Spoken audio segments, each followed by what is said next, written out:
And the discussion is going to be a new topic, which is V'ahavta l'recha kamocha, which is probably one of the most famous verses in the entire Torah. It means you should love others like you love yourself.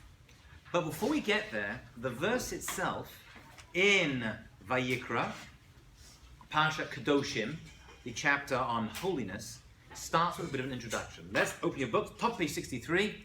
Let's look at the posuk itself, the verse itself, and let's try to figure out exactly how the context that this command actually fits into.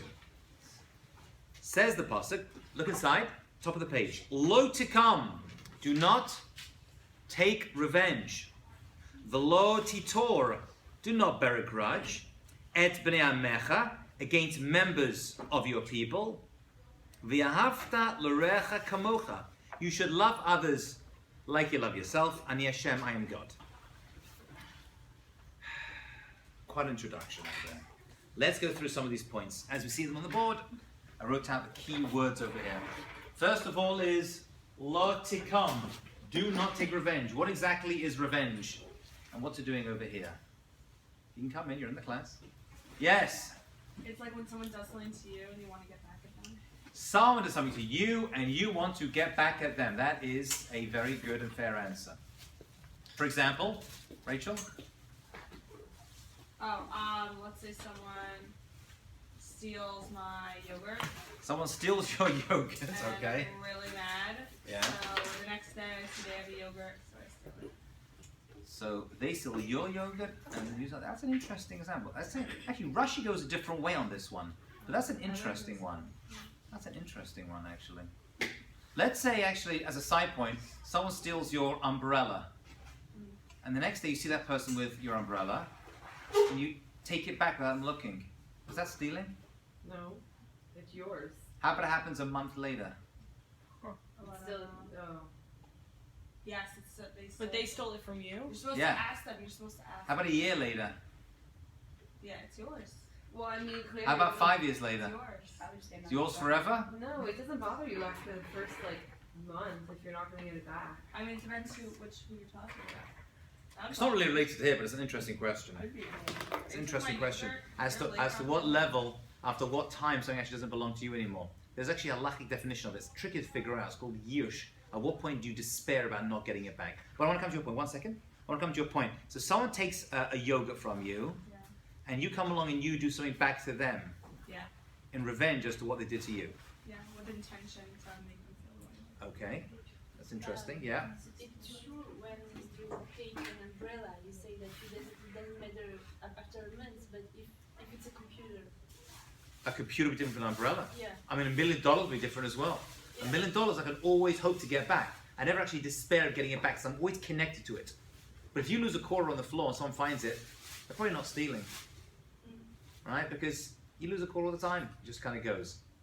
Over here, though, something interesting. Someone steals. Now, Rashi doesn't use stealing. I wonder why. I'm thinking about that now for the first time. Do what Rashi says, and it's based on the Gemara. Let's try to figure out. He says, when it comes to borrowing something, stealing leads to other implications. But let's say, the best of other people. It could be thinking of the best. He could be thinking of the best of it, but he could be making a legal point because he speaks about stealing elsewhere. He does speak about stealing and the implications of it. So probably a reason why he didn't use that, but he did use borrowing. You want to borrow something from Kayla. You're like, Kayla, can I borrow your, I don't know, Yogurt? hairdryer? Hairdryer, okay?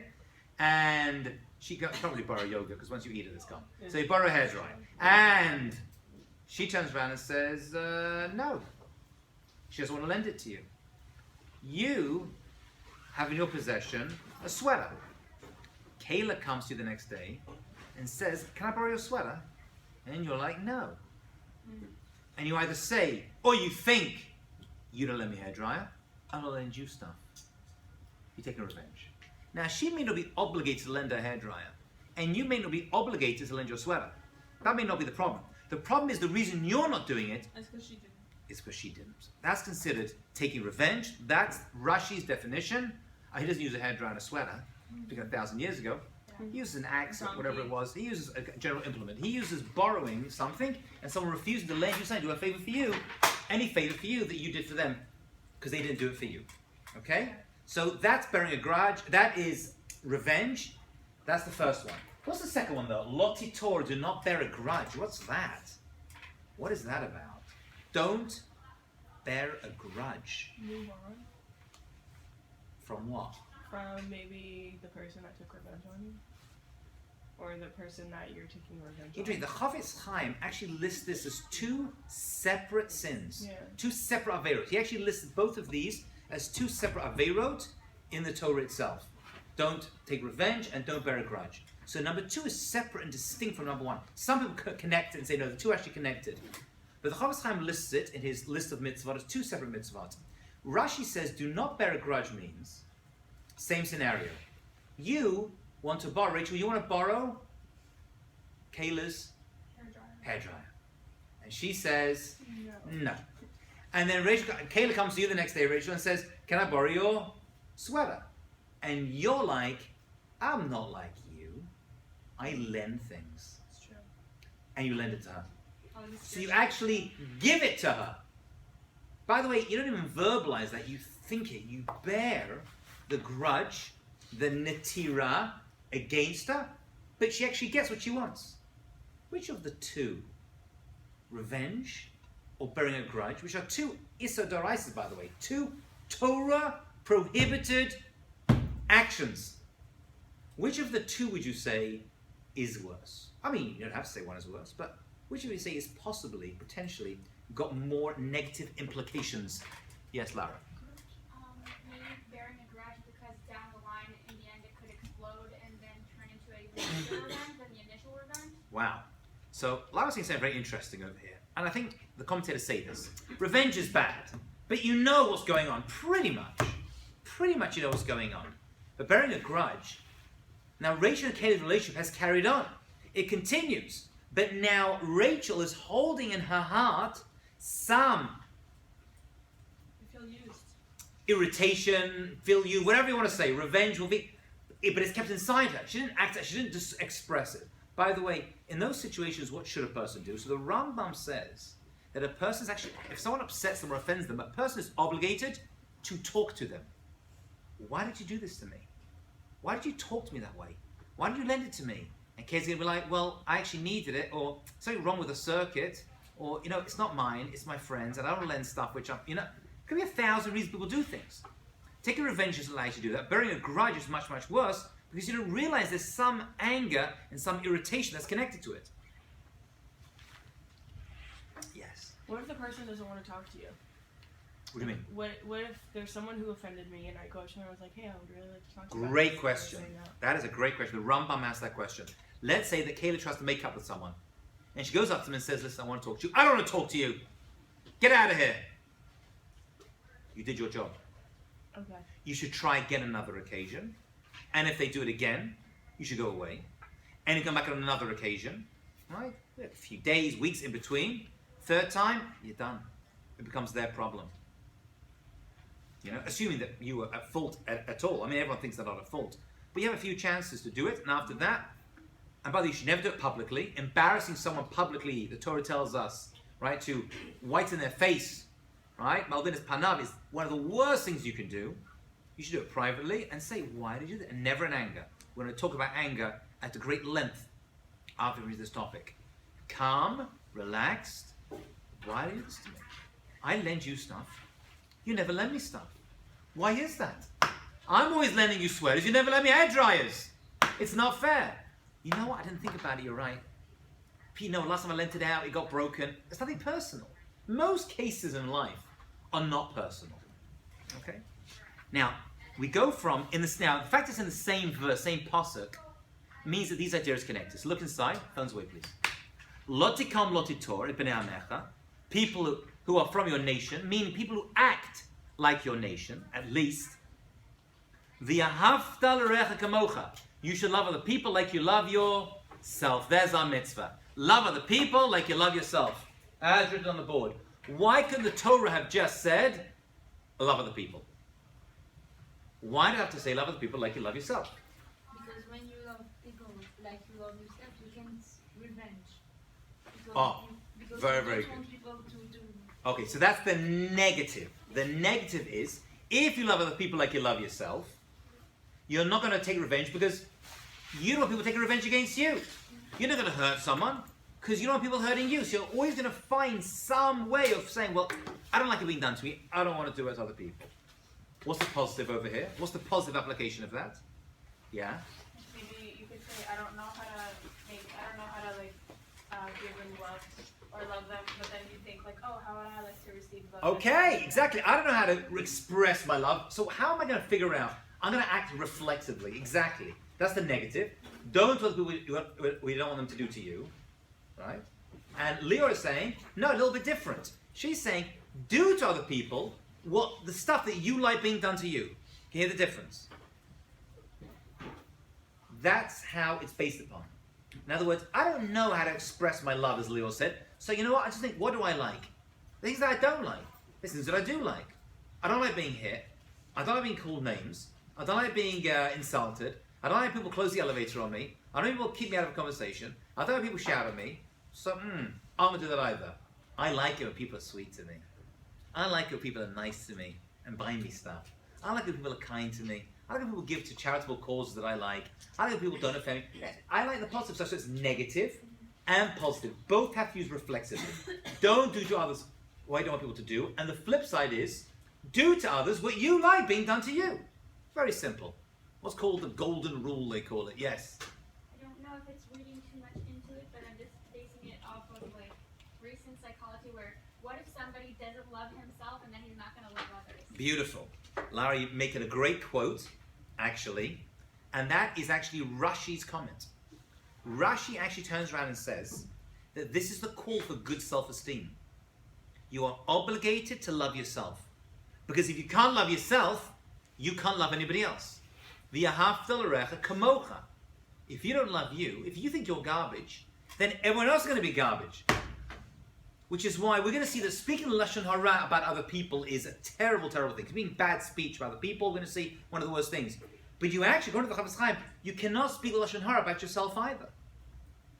And when we get there, I'll tell you an interesting story which actually happened at the Chafetz Chaim on this topic. So involved in this verse, says Rashi, is the call in his commentary, is to actually see yourself in a good light. If you don't love yourself, then you can't love anybody else. The two are connected. It's not just good advice. The two are connected. They're intrinsically linked. That's Rashi. I'd write that down if I were you, because I didn't bring that Rashi down. But I did bring down the Onkelos. And the Onkelos is note 2. And this is the Aramaic translation of the Pasuk. And when you translate something, you're also commenting on it. And he translates it, Lotikon v'lotitor, divavo, right? You shall have compassion in your heart, leviamecha, uterachem lechaverecha kavatcha. You should have mercy and compassion for other people. Ani Hashem, I am God. By the way, why do I have to finish? I think we mentioned this question before. Around these halachot of bein adam lachaveiro, and some others to be fair, but we see this I am God at the end of the pasuk. Why am I being told Ani Hashem, I am God? That's obvious, isn't it? I mean, they just stood at Har Sinai a little bit before, and they heard over there that God was giving the Torah. Why do we need Ani Hashem? Why do you have to remind me that I am God? Someone hasn't spoken yet. Okay, Rachel, you're on. Because like we have a piece of Hashem inside of us, and like it's like if you want to treat something holy, like you should treat yourself. Shh, very, very nice. I like that. I never thought of that. You hear what she said? Everyone is made in the image of Hashem, the image of God. Right? We did this actually discuss the guests coming to your home. Remember? Yeah. Right? Actually, Hashem Shechina visits with the guest. So you're saying over here something very interesting. You're saying if everyone's made in the image of God and I insult them, I'm actually insulting God. I never thought of that. You know what? I'm pretty sure though, in 3,500 years of Jewish history, some other commentator has said it because it's too good. I'm sure some Jew in the past 3,500 years of Jewish commentary has answered that. I'd write that one down. I like that one. I like that a lot. I am Hashem. I made humans. I made them in my image. You're not just taking revenge against them. You're taking revenge against me as well. I never thought of that. What else? You had an answer? Eddie had an answer? Because maybe revenge and grudge are put in the same passage, so it's linked.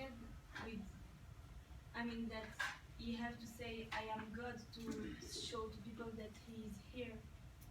I don't know. Okay, I think you're onto something here. Yeah. I'll tell you what I think it could be. When it says Ani Hashem, could it be in this relationship between Rachel and Kayla with the hairdryer and the sweater that we concocted, could it be that no one would ever know that she's taking revenge and no one would ever know you're bearing a grudge? Yeah. It could be, right? It's possible. It could be that you don't give it to her and no one knows you're doing it for revenge. You just don't lend it to her. You don't have to lend your sweater. Every time someone comes to you, others you have nothing left, right? So these mitzvot ben amlach averu, they can be hidden. They could be hidden. You could be bearing a grudge against me right now. I would never know. You don't say anything. It's there. So no one else knows. I don't know. The only person that knows is you, but God as well. Because according to the Rambam, one of the 13 principles of our faith is that God knows our thoughts. So he knows whether you don't want to lend that sweater because you just don't want to lend sweaters because they get dirty and ruined, or you would have done it, but you want to get back at Kayla. Or you would have done it, but you do it, but you're doing it with a grudge. So God is saying, Ani Hashem, I am fully aware of all of your motivations as well. I still think I'd throw your answer though. But that is what it says. Okay.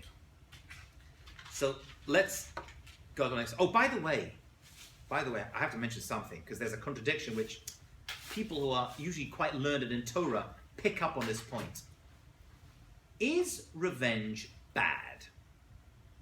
Is revenge a bad thing? Shana, would you say revenge is bad? Yeah. Why? Because, like, you're probably taking something worse than it actually is.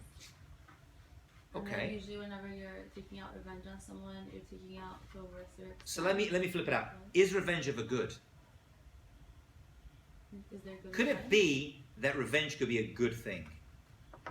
Remember, we said there's a concept that goes right through the semester. If there's a negative trait, there's got to be some good application. There's got to be some good application to it. Oh, God wouldn't have created it. There's got to be something that is good. And I'll give you a very weird proof of this. It actually calls God, a number of times in Chazal, and actually in Scriptures itself, a vengeful God. Kel Nekamot Hashem. God is called revengeful. 1 second. If Hashem's giving us these rules, he's breaking his own rules. Lior, help us out over here. He just says, don't take revenge, and suddenly we say elsewhere, by the way, God takes revenge. I think that revenge could be used as a negative feedback thing where it discourages negative behavior. Okay, an educational tool. Okay. Interesting, yeah, I like it. Someone had a hand up over here, yeah? Yeah. Like the other person to learn their lesson and feel how what they did to their son and forget. See, but you can't do that because it says don't take revenge. There's a difference between consequences and revenge. I'm talking about actual revenge. Take a revenge against someone who did something to you. Well, so they're talking about consequences. I'm talking about the actual revenge itself. I know, I'm saying their answers are about consequences. No, they're talking about the revenge itself. You're saying, I did something to you, did something back to them. I'm asking, can there ever be good consequences to revenge? That's exactly my question. Is there ever good consequence But to either way, we revenge? can't do it. Either way, we can't do it. Absolutely, very good. You can't do it. I'm asking theoretically, could revenge be a good thing? You can't do it. But why? That's why is it so bad? That's what I'm trying to figure out right now. Once you figure out why it's so bad, maybe something to it, yeah. Well, if someone like takes revenge, then it'll get rid of the grudge, and that would build up. Okay. That's interesting. Okay. It could get rid of the grudge that could build up. We said the best way to do it, though, is not to get revenge, but to talk it out. To ask the person why they did it to you. I thought you were just saying that, like, the possible positive. The positive. You're definitely onto something. Hold on to that thought. Yes. You were asking why. Thank you, I second. think maybe because Hashem is the only entity in the world who should be given jurisdiction, and we can't take the law into our own hands. But my question is, there are. You have a question to my question. Yeah, I have a question. But your question, there are. How Israeli are you? You have a question to my question. Aren't there laws in the Torah that you have to, that if something goes wrong, you have to like do stuff? Isn't it revenge revenge when there is no law for it and you take the law into your own hands? That could be. That could be. There could be times actually revenge is a good thing. But your first point was actually spot on. Go on. If you put revenge in the concept of justice, I mean, we don't say that it's a bad thing, it's a good thing, but maybe you don't know how to do it. Beautiful. Exactly it. Let's put together all of your comments into one package and understand it. Very, very nice. Revenge means justice. I want to take justice, okay? Let's go back to Rachel and Kayla if you don't mind. By the way, I use you too because you two would never do that such a thing. So that's why I'm choosing you as the example of this. Kayla would beat Okay. me up too fast. Kayla would never do it. No, she would never beat you up. Kayla would, oh, maybe she would. So Kayla and Rachel are in the situation over here. Now, we're saying over here, actually there's a justice, a mishpat that is connected to this. What's that? Rachel's like, well, one second, it's not fair. She doesn't lend me, I don't lend her. That's mida connected mida, right? That's the way it should be. That's called justice. You did it to me, I did it to you.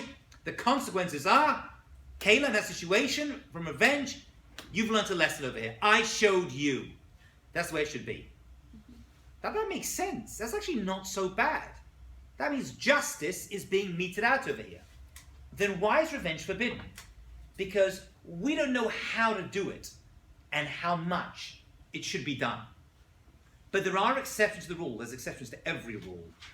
Even in Judaism, every rule pretty much has an exception. What's the exception? God.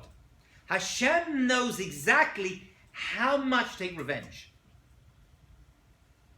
And when he says, get this nation or get these people, take revenge against them, he understood, Hashem knows exactly how it should be done in order for justice to be implemented. Rachel and Kayla cannot do that. They don't know how much to come back at a person for it to become justice and for it not to become revenge. Right. Exactly. They actually says that a Torah scholar, great leaders, should be vengeful. Well, one second. He said that we Jews shouldn't, but great people should. And the answer is, at their level, they can figure out, and they're not doing it for their own personal feelings. Like the relationship with you and Kayla was a personal thing, right? Kayla wants revenge against you, revenge against you. That's a personal thing. But if you do it for an idea, for an ideal, for Torah, right, for your society, your community, then you're defending not your own personal pride, but you're defending people, a nation, an idea. There already, it says, you should have that instinct to get back. Now, how you do it is very, very difficult. You've got to be very, very, very careful. Hashem knows exactly, and great scholars, they are able to delineate. But actually, revenge is not bad. It's justice in this world. And it should happen. We just don't know how to do it. You know, it's like brain surgery. Brain surgery is great. But I don't recommend anyone here pick up a sharp scalpel and start slicing people's brains apart. You said brain surgery is good, but we just don't know how to do it. 1 millimeter this way, 1 millimeter that way. No, it takes a trained professional in order to get it just right. Yeah. Maybe it's at the end of the pasuk, I am God, because we are not here to make justice. Maybe he wants to remind us that God is here to make justice. Nice. You hear that one? That was a good third one. Write this down. This is going to be a midterm, by the way. I'm going to ask for 3 answers. I'm giving you a heads up already. I'm good like that. Ani Hashem. In other words, you want to take revenge? I think they say this, by the way. I think I've read this elsewhere. You want to take revenge, bear a grudge? It's not for you to do. Hashem is Kalman Hashem. Hashem will redress every imbalance that exists. That's good. I'm pleased you mentioned that. Hashem is going to redress the balance. Oh, she upset you?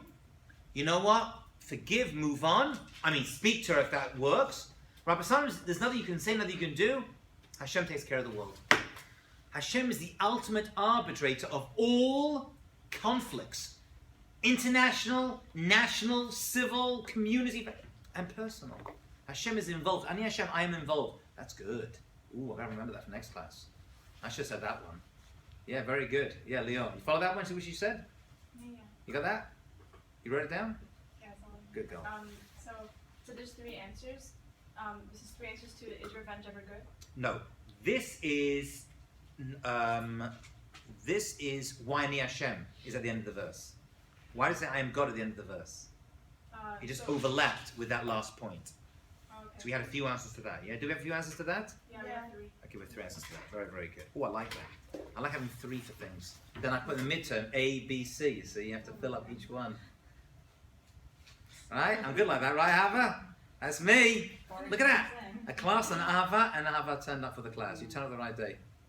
Okay, let's do a very famous Rabbi Akiva, and then a Gemara on this, and let's talk about converts, because that's seemingly where this story comes in. V'yahavta l'recha kamocha, Rabbi Akiva Omer, Amar Rabbi Akiva. What did Rabbi Akiva say about this verse? Ze klal gadol, gadol batorah. It's a great fundamental concept in the Torah. Sheena Bakshi, please don't use your phone during class. I know it's tough. Put it away. Put it in your bag. It helps. Trust me. Right? Zekla Goldova Torah. It's a great concept of the Torah. This is page 63, part B1. Rabbi, I think we discussed earlier in the semester, but that's going to take effect. Rabbi Akiva said, you know what's a really big concept for us Jews?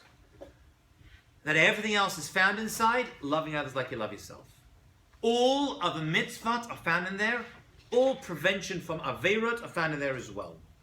The Gemara tells a story about a Gentile. Says the Gemara in Shabbat, Maaseh ben Nochri Echad, there was a non-Jewish person, Shabbat Lifnei Shammai, who came to the great leader Shammai. Amalo, he said to him, Gaireni, make me Jewish. Almanat, on condition, should tell me Dei Kol Torah, that I learn the entire Torah, Kula, Kashni Omer al Regel Achas, with me standing on one foot. That's it to Shammai. Shammai got a little upset with him. Dochvu ba'amat habinyan. He pushed him away with a measuring stick. Now, why he used that implement is interesting. It could have been he just had in his hand at that moment, but I don't think so. He pushed him away and said, no, that's not the way you do it. Right? So the non-Jew goes to Shammai and says, teach me the entire Torah, I want to convert, but teach me everything on one foot, which is a basic way of saying, on one foot, just sum up the whole thing for me. Can you summarize the entire thing? I want you to take Judaism and put it into an ADD, maybe this guy was the original ADD, take it and just crunch it for me into one bumper sticker. Shammai got upset and chased him out with a stick. Balafnei Hillel, he tried to again. He went to Hillel, this is a very famous Gemara, and he said, convert me. And he did it. And he helped to convert. Amaloi, da'alech sani lechavrecha lo tavid. That which you don't like, don't do to others. Zui kol Torah. That's basically all of the Torah. Every single word of the Torah can be summarized in that expression. You don't like being done to you. Don't do it to other people. By the way, when it says all, he means all the Torah. He means Pesach. He means Tzedakah. He means Yom Kippur. He means the Beit HaMikdash. Everything else in the Torah, all the mitzvahs that you wouldn't have thought are connected to this, what's that got to do with bringing a korban? Hello? Ultimately, everything funnels through this, like the top of the bottle, all's got to funnel through. Boop, boop, boop. That's the way to do it. He says, that's the entire Torah. The Idach Perusha, everything else is commentary on this. Who? Zil Gamon. Go away and study. The Gemara says he actually went away, he studied, and he actually ended up converting. Right? He used that as a way to move forward. What is this Gemara all about? Shammai says, get out. Hillel says, fine, you want it, I'll give it to you. Well, you're not being done to others, don't do to them, which is the flip side to what you love. Do to other people. He did it in the negative, which is interesting. Okay, it's worth noting. Let us have a look at a commentary on this and see where it takes us. What is this about? So the clear, yes. Oh, about this? I was going to say it's basically like, what he's saying is what he's doing. Like, he pushed him away, but the guy, like, instead of taking revenge, he saw that he came back. So then he taught him Torah by telling him that. It's a different rabbi, it's Shammai and Hillel. Yeah. Okay. So the two. Wait, who was who? Shammai was the first one. Hillel was the second one. Hillel was already Jewish, and he went.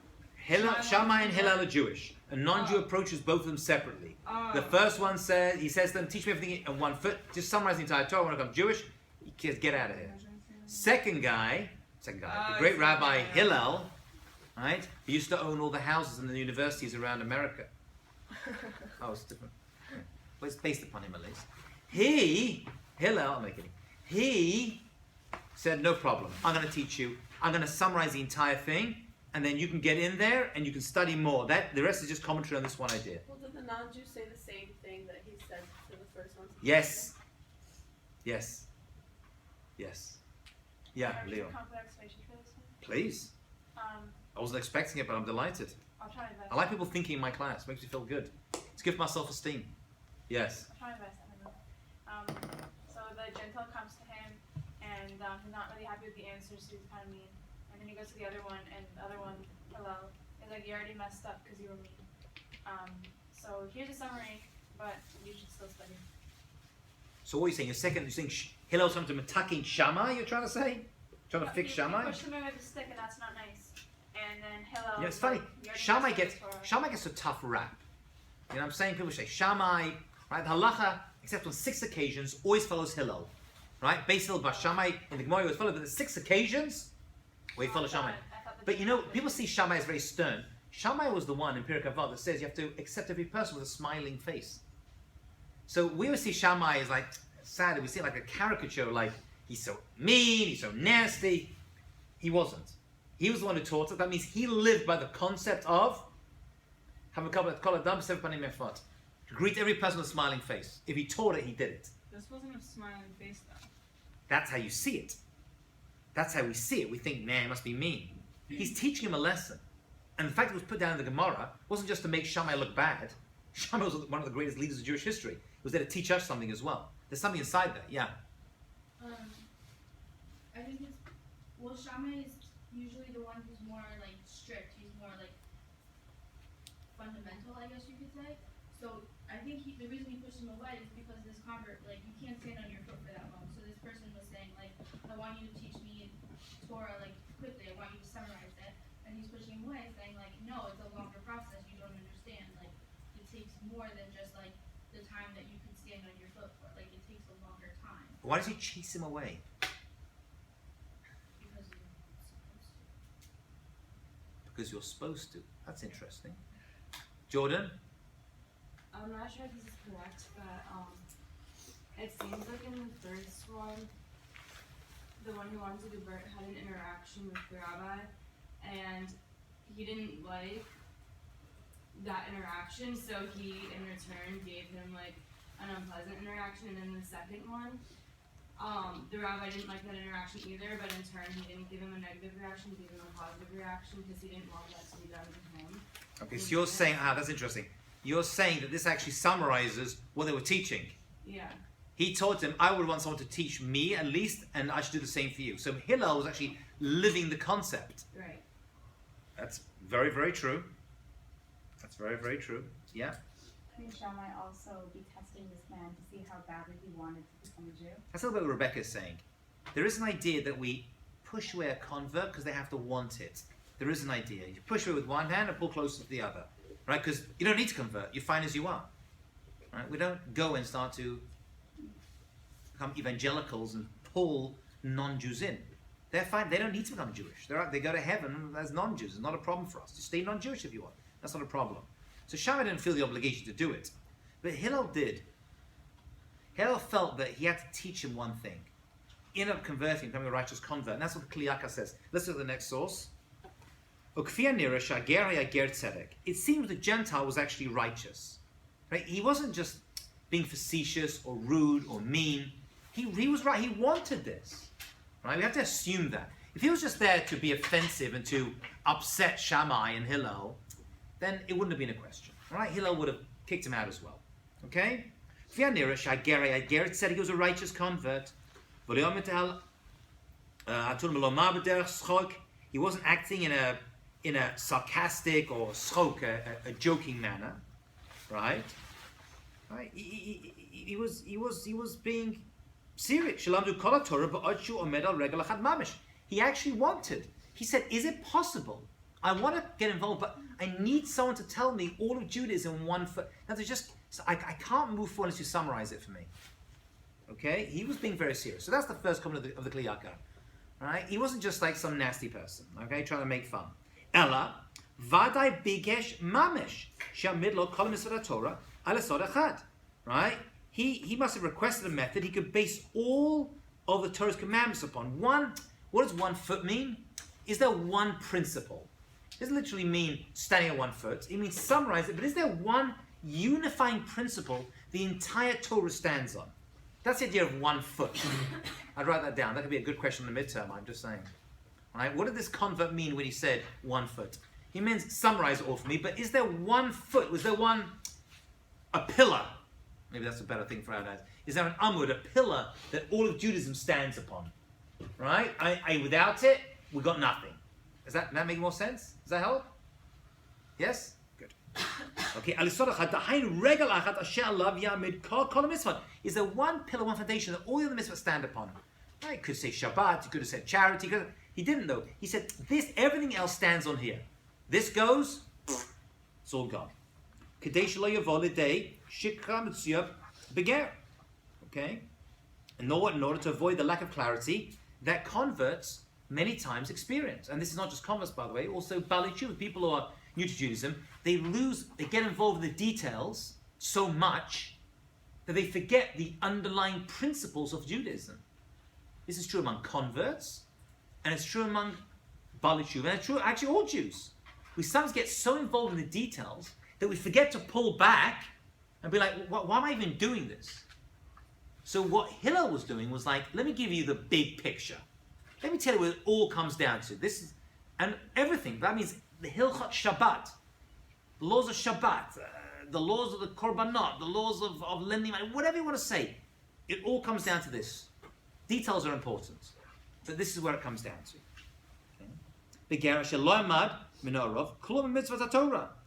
Okay, this is basically they avoid. It happens many times that they lack clarity, right?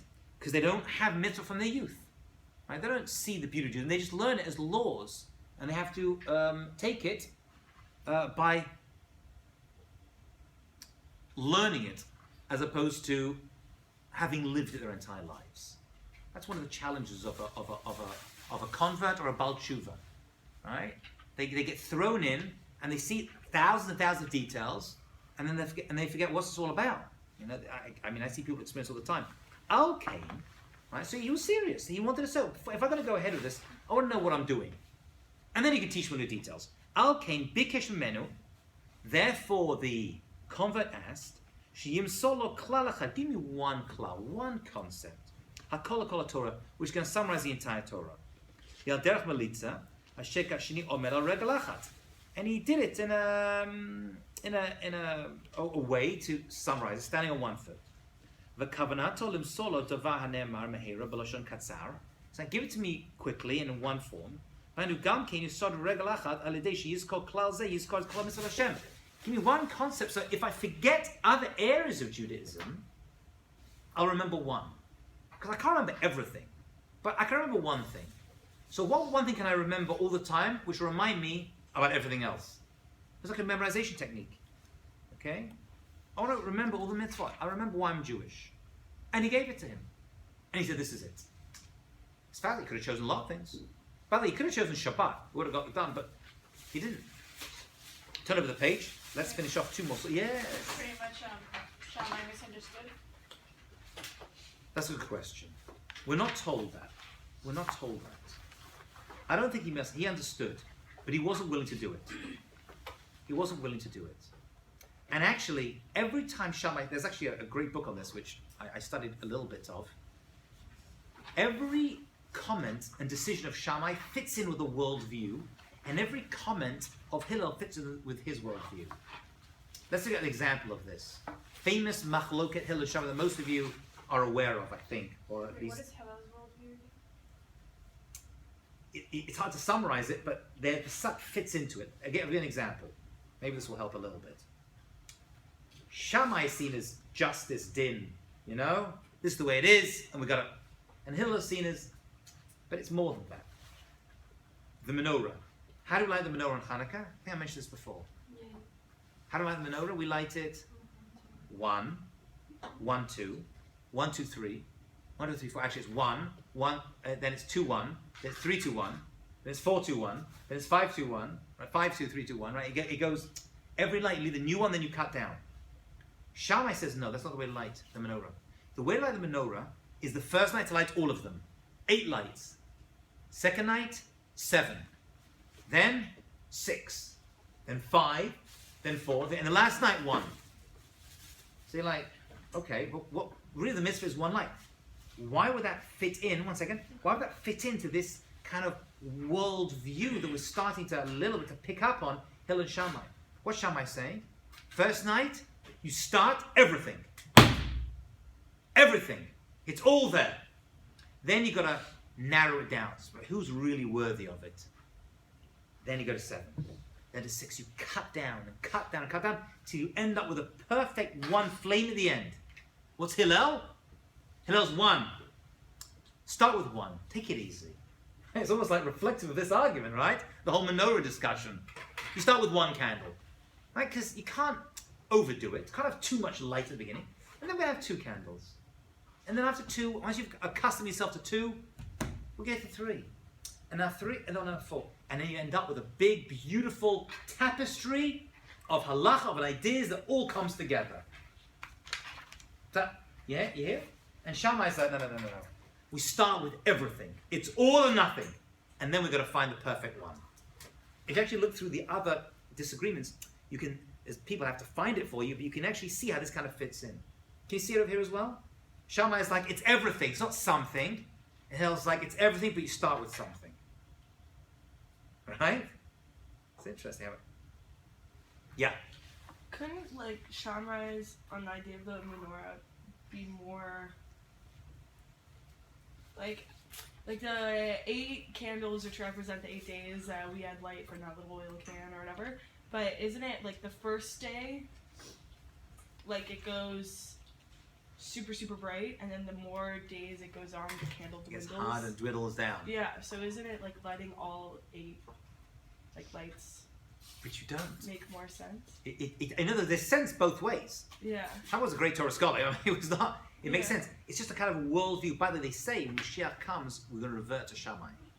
Oh, really? There's something. There's some changes going to happen, whatever that means. That Shammai was head of his millennia. You know what I'm saying? Yeah. When Mashiach comes, we got to handle it. Until Mashiach comes, we have to live in a world of Hillel. We have to live in the world of Hillel. Right? The convert couldn't take this. We can't take too much. But when Mashiach comes, then Shammai's whole view becomes the world view. At that point, when Hashem will reveal himself and Mashiach comes, then at that point, Shammai will be like, that's the way to go. That's what they seem to say, yeah. How can you say that we're going to adopt, like, one rabbi's commentary, like, that when Mashiach comes? Because that's, like, such a specific claim. And he wasn't even from, like, biblical times, was he? Like, so how can we make a statement like Very, very good. So the whole concept of Mashiach is not just biblical, it's referenced in the Bible, of course, many times, especially in the scriptures, but it's oral tradition. And the rabbis come along, and they're the ones who make halacha. We're a rabbinic religion. We're a rabbinic religion. We have to work out halacha and when to apply and how to apply it. All of the Talmud is doing that. The Torah actually has no laws in it whatsoever, really. It's all application of concepts and principles. So that's all that Shammai was doing. But how can we say that we know for sure that we're going to revert to this country? That's an idea. That's what they say. The world's going to change such a way that Shammai will fit in. That's what the commentators say. Yeah. The way that I learned that commentary was that Hillel was more like lenient. He had more. That's not it. It's not it. It seems that way, but it's not leniencies. That's the mistake people make. It's not. He wasn't lenient. He was a very strict Jew. Hillel was an extremely strict Jew. That's not what I mean. I mean, like, he had, like, his interpretations could be followed by more people. Shammai's interpretations were like. Okay, that you can say. That you can say. Yes. And, like, It's not strict and lenient. It's more how many people do we engage in the process. Shammai was like, you pick the top best and you create a smaller unified reality. Right. And Hillel seemingly was, we're all involved in it. It starts here and everyone joins in. It's not strict and lenient. Hillel was very strict halacha. It wasn't like, oh, you do whatever you want. That's not the wording. The way to look at it is it all-encompassing, or do we find it in smaller cases of unification? You know what I'm saying? That's more of how it comes together. Larry, had your hand up? Yeah, it's not so connected. Okay, start. If I think so, You we'll were talking, it's just about Hillel and Shammai, and we taught earlier that in the first chapter, so Elohim created the world with the din, with judgment, yeah. and then when the Musaf comes, we'll go back to that, like to the initial. So there's very, very good. So yes, strict justice and rachamim. It's kind of related over here. Hashem created the world with justice, but he had to bring with Elohim, but they had to bring in Yud Kei Vav Kei, otherwise the whole world would be destroyed. There was a mix. But we have to lean towards the rachamim, because that's maybe a little bit more of a connection over here, yes. Yeah. It's not strict or lenient, it's more people could do it. Could hold to it. okay. Could be included in it. More people get engaged in it. Okay. We didn't talk about the measuring stick, right? We didn't know. No, I did read something on it. I don't think I brought it down over here though, but I did bring something down on it. I've read something. You have something about that? I don't think it's okay. But like the measuring stick, it represents like distance on it. So you're kind of like, no, there's distance. Like I know what it is, and you have to put distance yourself from it, because you can't just like get to it right away. You have to do a lot of studying and a lot of hard work in order to get the full thing. Is that? Very nice. Very nice. I think there's something like that. No, I want to look into that. I think I read something on that piece. The measuring stick is, in other words, a distance between, and there's the measured response. I think there's something to that. There's a reason why you use it. I remember reading once, there was a reason why you use the measuring stick. I'm going to look it up again. Okay, let's finish up the last two sources. So let's look at the Sefer Chinuch. Turn over the page 64, note 4. Okay. Says this, now this is mitzvah 243. So the Sefer Chinuch, like others, lists this not as nice advice, love others like you love yourself. He says, no, this is actually its own mitzvah of the 613. And it falls in Kedoshim, Vayikra, at 243. And he says, there's a mitzvah, La'ahav kol echad Yisrael, ahavat nefesh, to love each member of Israel with a soul love. I want to have compassion for a Jew. Kolomar, shenim chol al Yisrael, have compassion for Jewish people. V'al mamono, and on their possessions. Now this is going to mention elsewhere. You should take care of other people's possessions.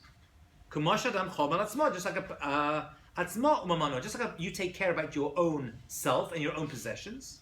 So too, you should have mercy on other people. Don't let other people waste their money, or if they lose the money, try to return it to them. Don't give them bad advice when it comes to investing money, whatever it is. Okay? That's going to be important when we talk about Lashon Hara as well. If you know someone's a bad person to go into business with, you have to tell them. Oh, I don't want to speak badly. But this person's going to lose money if they go into business with them. Now we'll see the conditions that go with it. There's many conditions that go with that, which we'll be learning. Right? And that's what he says. The soul love means there's things that your soul loves. And one of them is money. So you want to take care of your money and not lose it, so don't let people lose their money. Right? You actually use that exact example. And he says, the dinya mitzvah zuklulim hem b'toch mitzvah. The elements included in this mitzvah follow the general principle. Sheklala kolhu shitnaga adam im chaveru k'mo shitnaga adam small. Very simple. Just treat other people like you want to be treated. L'shmo memona, guard your money and their money. L'arachim menu kol nezek. Stay away from all damaging things. Right? People get damaged by things. Right? So just that you don't want to be damaged, or don't let them be damaged. You're going to say things about someone else. Say good things, not bad things. That's Lashon Hara, summed up over there. You want to be honored by, you want people to honor you and be honored by others. Right? To honor other people. Show them honor as well. Right? And don't glorify yourself at other people's expense, because you don't want people glorify themselves at your expense, putting you down. Right? As the rabbi said, and he quotes a Gemara in the Yerushalmi, if a person feels honor by putting other people down, if you put other people down the whole time and you feel good about that, Ein lo chelek olam haba. You don't go to the next world. The Sefer Chinuch actually quotes the Yerushalmi. A person loses their share in the next world. And that's, by the way, a big, big deal. But if you act with other people with love and with peace and with friendliness, and you're happy for their good things, yeah, and you behave them nicely, I, says God, it is by them that I am glorified. It's a Kiddush Hashem. Hashem himself is glorified when we do that as well. There's a lot in that chinuch. He talks about various things we have to do to other people, whether it's financially, honor, stop them getting hurt. And he says, and if you enjoy seeing other people go down, you enjoy seeing other people, in a bad situation, you get your own joy by seeing them hurt or affected. You don't go to the next world. You lose your portion in heaven. But if you do treat other people like you love yourself, and you take care of how they feel and their feelings and all the rest of it, and how they act and their possessions, Kiddush Hashem, one of the greatest mitzvot in the Torah. We did a lot today. I'll see you all, God willing, on Thursday.